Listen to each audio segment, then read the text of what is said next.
afternoon, ma'am. My name is Abarin Villarin from BSN 1 Section B. In front of you, ma'am, I have a presentation demonstrating your understanding about the following topics. First is the communication and globalization. Communication and globalization closely related concepts that involve the exchange of information and the increasing interconnectedness of the world. I have here the example, Earth. Earth, we have a time zone, cultural competence, language, technology, business practices, and terminology. Time zones. Time differences can create logistical hurdles for meetings, communication, and project deadlines, potentially leading to delays and misunderstandings. Technology. Technology facilitates global communication, enabling instant messaging, video conferencing, and online collaboration. Cultural competence. Cultural competence is the ability to understand, interact, and communicate effectively with people from different cultural backgrounds. Language and terminology. Language barriers can create significant communication challenges. Business practices.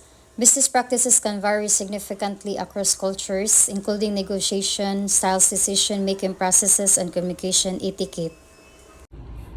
Communication is the process of exchanging ideas, feelings, or facts between people or groups. It can be verbal or nonverbal. Globalization, the increasing interconnectedness of the world's people, economies, politics, and cultures. It's driven by factors like migration, colonization, and the influence of corporation. How globalization and communication are linked. First is increased communication. Globalization has made it easier to communicate across borders and cultures. Increased business opportunities. Communication has helped businesses expand internationally and access new markets. Increased interconnectedness. Globalization has created a global communication system that connects people around the world. Increased cultural exchange. Communication has helped cultures exchange ideas, values, and practices. Challenges of communication and globalization. First, cultural and language barriers. Cultural and language differences can make communication across cultures challenging. Inequality. Globalization has increased inequality because some parts of the world have greater access to new technologies. Responsible use of technology, media, and other technologies can be used responsibly by being authentic, kind, and thoughtful. These are the example of skills needed for communication and globalization. First is the virtual communication skills. Two is cultural awareness. Third, understanding differences in speech, body language, and time zones. Fourth is effective listening skills. Fifth is creative thinking. Sixth is promoting collaboration and cooperation. How are communication and globalization related? Globalization makes international communication easier and more efficient. Effective global communication can improve business opportunities and boost demand for products and services. Globalization can also lead to the spread of ideas, knowledge, and cultural influences across the world. Potential impacts of globalization. Globalization can have both positive and negative effects on communication and culture. For example, it can lead to the loss of minority languages and decrease in grammatical skills. So, these are the communication and globalization.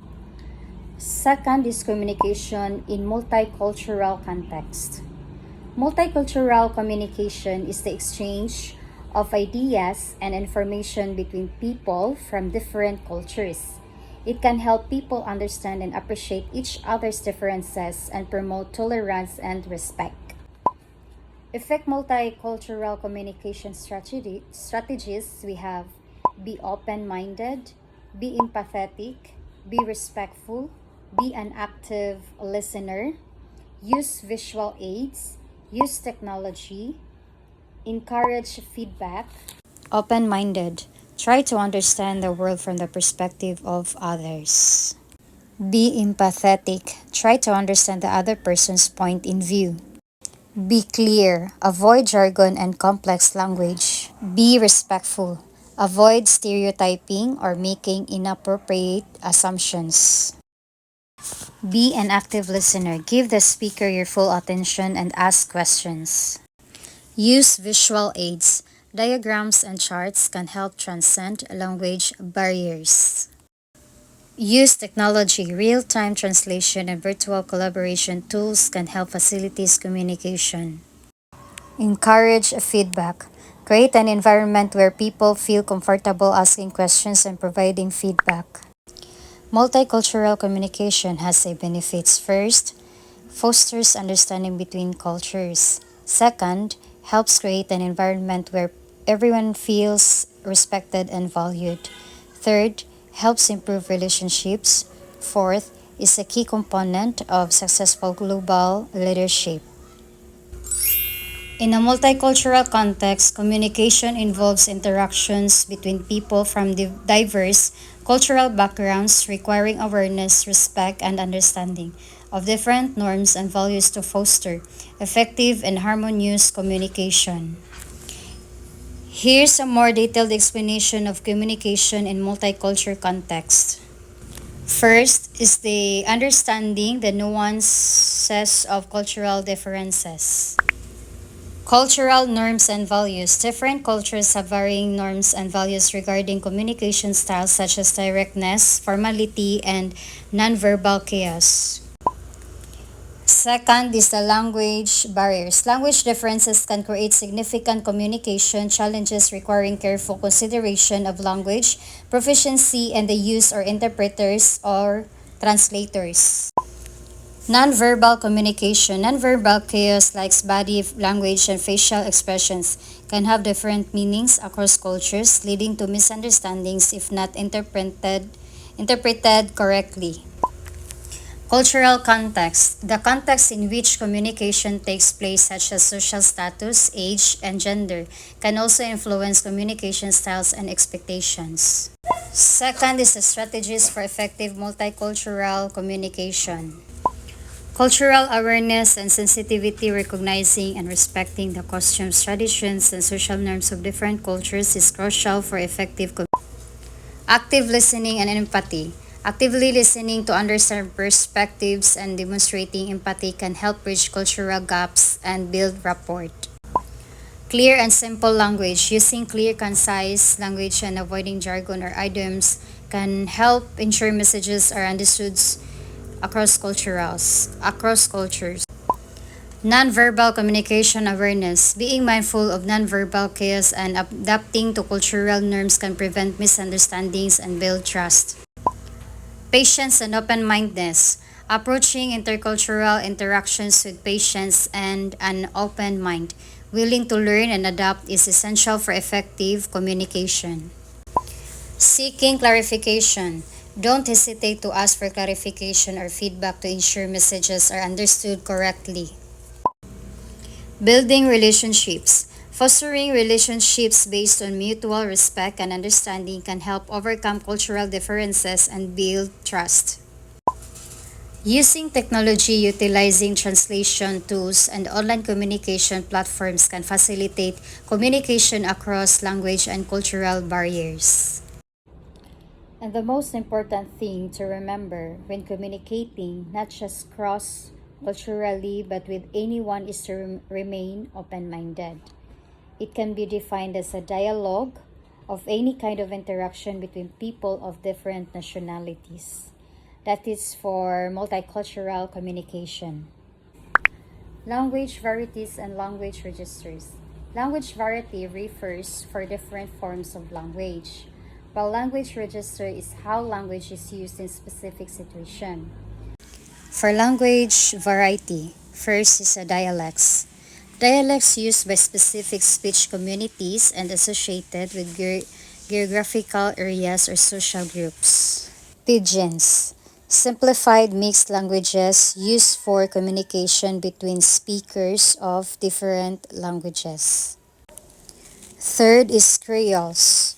Develop when a pidgin becomes the primary language of a group and acquires more complex grammar. Language register. We have the formal, informal, technical. Formal, used in formal settings such as academic or professional environments. Informal, used in casual or familiar settings. Technical, used in specialized fields or professions. Language register is a sociolinguistic construct, meaning it's a component of communication that's deeply immersed in social norms. Speakers modify their language use based on social chaos, communication context, and personal expression. Factors that influence language register includes audience, topic, purpose, location, social occasion, context, and purpose. What is language register? Language register is a way of speaking that varies based on the situation, audience, and purpose. It's also known as linguistic variation. Five main types of language register. First is the static or frozen register. Language that is frozen in time and form. It does not change and is often learned by rule. For example, biblical verse, prayers, pledge of allegiance. Second, formal register. Often used in writing, impersonal and professional. Avoids slang and speaks in complete sentences. For example, academic, medical, or technical language. Third is consultative register. Similar to formal register but used more in conversation. This language is precise and often technical. For example, conversing with a doctor or other expert. Fourth, casual register. Informal language that may include slang and colloquialisms. Words are general rather than technical. For example, language used between friends. Fifth is intimate register. Language used between lovers, also used in cases of sexual harassment. Avoid using this register in public and professional situations. What is language varieties? Language varieties are different forms of a language including dialects, registers, creoles, and pidgins. They can be influenced by social factors like age, gender, education, and ethnicity. Dialect, a variety of language spoken by a specific group of people or in a specific region.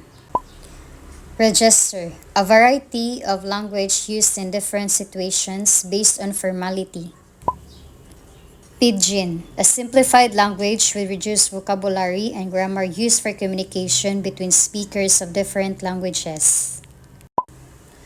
Creole, a language that develops when a pidgin becomes the primary language of a group and acquires more complex grammar.